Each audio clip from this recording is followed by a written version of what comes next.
Hey everybody, Jason Burmis here, and I am very, very lucky to have one of the few journalists left covering Bilderberg, possibly the most high profile at this point. I really hope he ends up writing a book. I believe this May, or is this your 10th anniversary covering this bad boy? I think it might be. Yeah, so this is a decade, and a long journey at that. From, you being very doubtful that this was really something to look into, kind of went as a laugh, to being not only concerned but then seeing a growing anger or awareness of this group, and then that just fall right off. And now, 3 days before the conference, we finally get some confirmation of who's going and where it's going to be. And it's a blockbuster year this year, man. So I'm just going to ask you what your take is. You're on the ground. People will be arriving today and going to the hotel. Charlie Skelton, take it from here. Well, first I should say thank you very much for speaking to me, and it's a beautiful day here in Montreux. And I don't quite know why I'm here. It seems a little bit pointless, but just chipping away at the at Bilderberg, trying to get what information we can, and trying to treat it seriously, because it's clearly a very serious endeavor. If you look at the list this year, it's fascinating. Everyone from the head of NATO to Jared Kushner, Pentagon officials. It's a big summit. And then there's talk of Mike Pompeo coming. So it would be nice to see a few more press badges out there. But you do what you can do. And let's talk about Kushner just for a second, because he kind of took me off guard. Everybody in the so-called alternative media that gets any media attention out there is kind of painted this president as a superhero at this point. And, we discussed this 2 years ago that, I'm not sold on that. And I don't think anybody should have been sold on that. He had, I believe, 5 advisors there in 2017, plenty this year. Thiel is there again this year, but now he's sent his son-in-law. And he's also sending his son-in-law, in fact, I believe he landed either today or yesterday, on an envoy to head up a Middle Eastern rally support for a peace plan. On the heels of us being closer to war with Iran than ever, he'll be stopping in Israel to discuss some things, and then he's going to this meeting. And Pompeo not on the list, but supposedly showing up, according to many media outlets. What is your take on this? Are we, I don't know what the European viewpoint is, because unfortunately in this country, it's completely apathetic. I feel like we'd go to war with Iran tomorrow and there'd be almost no outrage in the streets. I'm being serious. And that scares me, because there is not an opposition to these plans. Yeah, well, it's these peace plans or war plans. It's hard to know, isn't it? But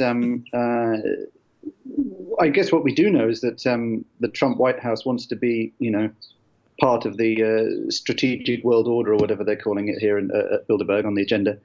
And they want to be part of this conversation, and it's a high level conversation. It's a diplomatic summit. He's attending with the German defense minister, the head of GCHQ, and they're talking. They're talking about, interestingly, they're talking about the weaponization of social media, and it's because, the war, whatever you want to call it, that's taking place is taking place now more and more digitally.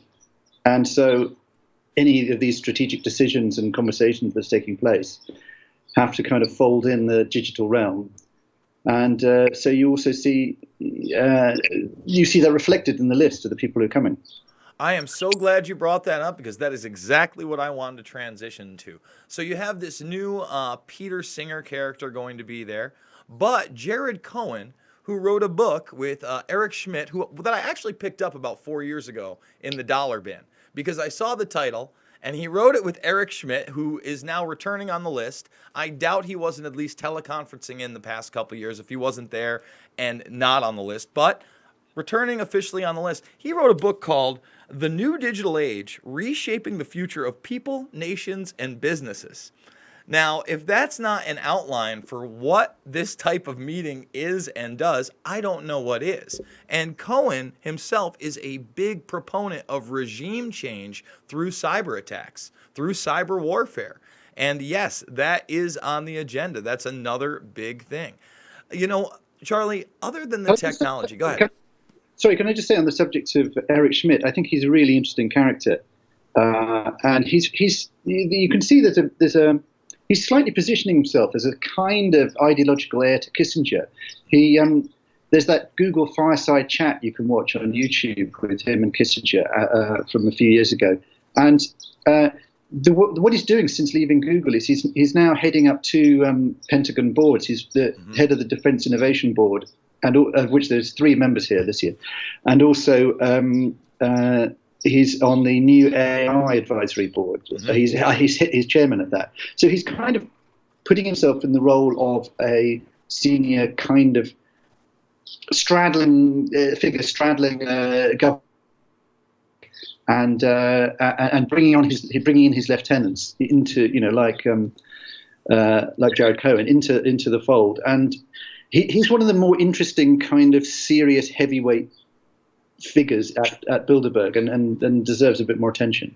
Absolutely. I actually focused on him last week, not knowing obviously he was going to be on the list, from a 2008 speech he gave in front of, I believe it was a national policy or something like that, but he called it his New World Order speech. And everything he talked about over the last, I go watch it yourself. I did a 47-minute breakdown. That's how he opens the speech. And this guy, Cohen, he wrote the book with, he served under both Condoleezza Rice and Hillary Clinton, both sides of the spectrum, while they were Secretary of State. And he's currently a director on the advisory board of National Counterterrorism.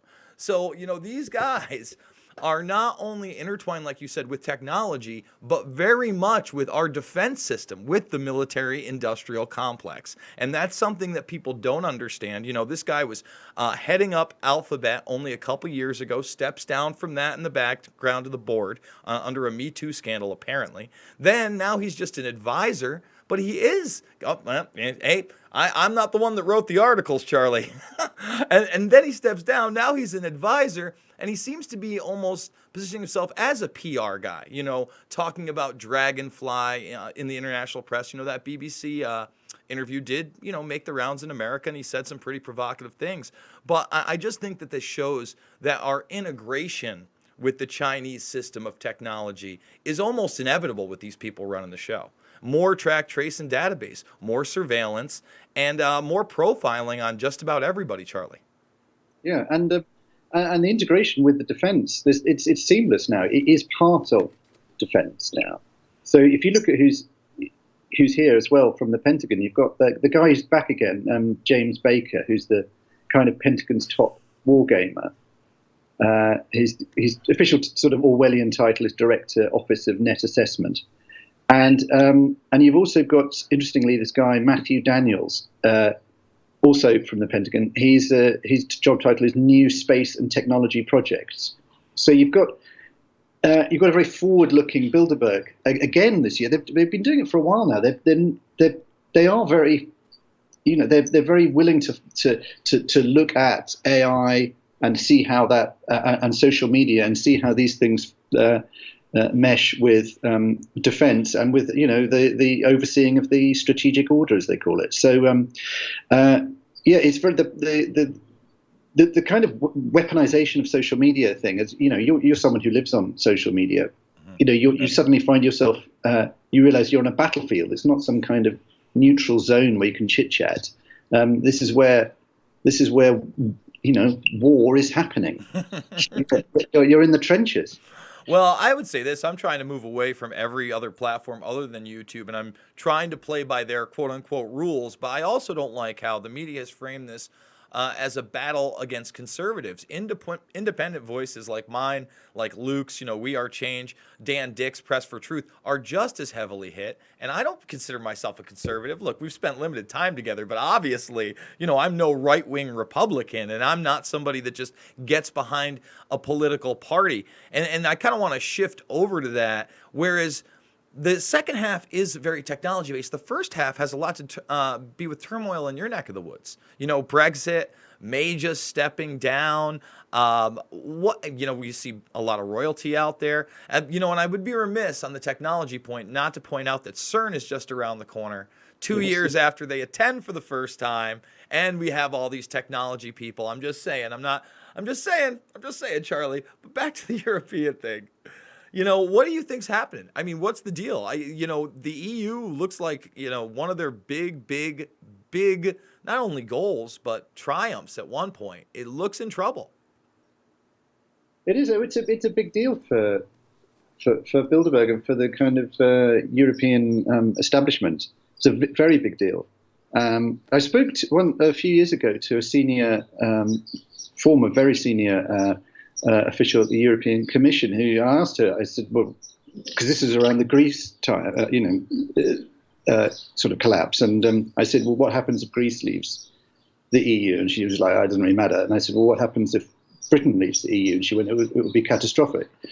And so, it's a big problem for them. And basically the entire British political system seems to have ground to a halt over this issue, and it's quite remarkable. It's too big a thing, but it's very interesting to see that it's going to be, chewed over here by, some quite senior politicians, Lord Adonis and the Tory, who's the head of the Foreign Affairs Select Committee. So they're taking it very seriously, because they have to.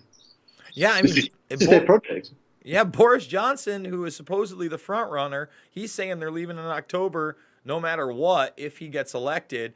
I've heard some rumblings that there's a possibility he might sneak in. Those are rumors. They're not out there.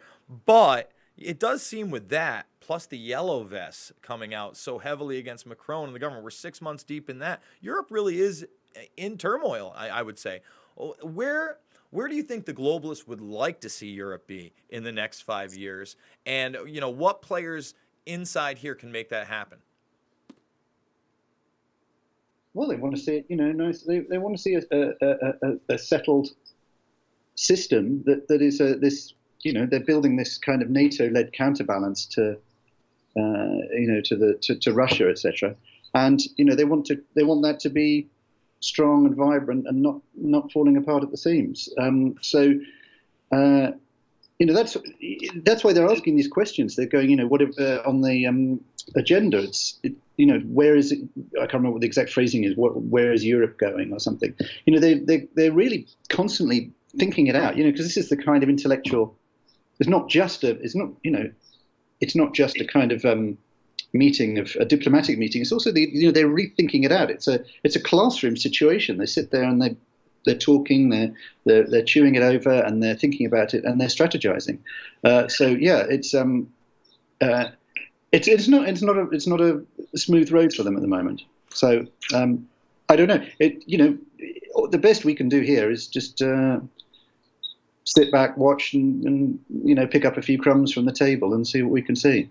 Well, don't get arrested, number one. Try to not get wrestled by any secret police. That's a good idea.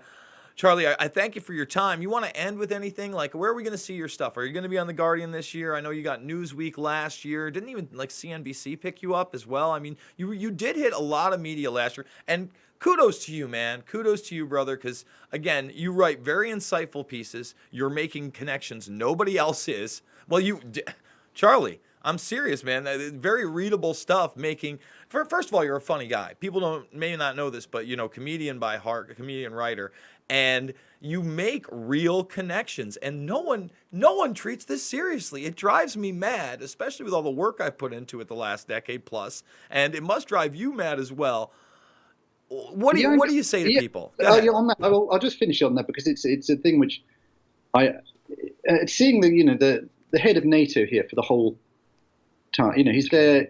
To have him, to be here. So it's Jens Stoltenberg. It's a big deal. And last year, I remember I was in Turin, and someone managed to get footage at a distance of the Secretary General of NATO giving a sort of a big briefing in a huge on top of the Fiat building in Turin to the whole of Bilderberg. So you could just see his back, but you could tell it was him.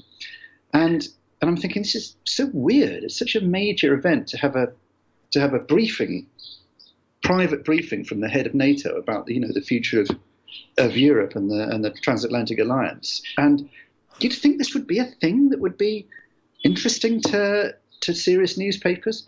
But you know what? I think it just boils down to the fact that they can't afford to have journalists be journalists anymore. So if a press release doesn't come out, nothing gets written. And I think it's down, it's down to the economics of the collapse of news. I really do. I think that's hitting any analysis of Bilderberg really hard, because it's not easy to cover. You have to kind of work a little bit, and people don't have time. So anyway, I think it's a sad state of affairs. But then again, the best we can do is just keep talking about it in interesting, serious terms and see what happens. Well, brother, I thank you so much. We're going to be keeping up over the weekend. Stay safe with Luke, Dan, and everybody else. Thank you so much, Charlie Skelton. Guys, we'll see you on the flip, and thank you for your support. Without you guys, we wouldn't have been able to go either. So thank you very much.